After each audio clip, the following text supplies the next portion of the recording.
right? And I'm not sure we should consider our individual bodies as territorially bounded units.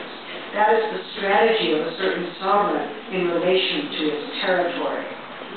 But rather, survival depends on recognizing how we are bound up with one another. This is why we have to conceptualize the body in the field of politics, indeed in the field of public space.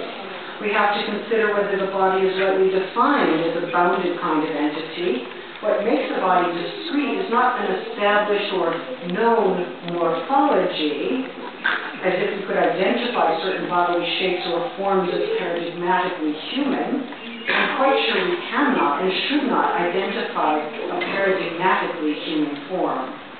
This view has implications for rethinking gender, transgender, disability, and racialization, to name a few of the social processes that depend upon the compulsory reproduction of the bodily norms that govern our idea of the human.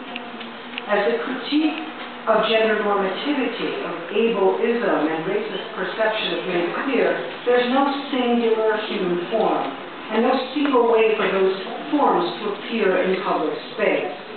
We can think about demarcating the human body through identifying its boundary, or in what form it is bound. But that is to miss the crucial fact that the body is, in certain ways, and even inevitably, unbound in its acting, its receptivity, its speech, desire, and mobility.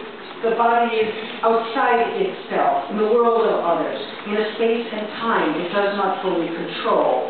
And it not only exists in the vector of these relations, but as this very vector. In this sense, the body does not belong to itself and never can. Indeed, even when I exercise bodily autonomy, I do so precisely as a consequence of this ecstatic and bounded relationality of being a social being in the world. So the body, in my view, is where we encounter a range of perspectives that may or may not be our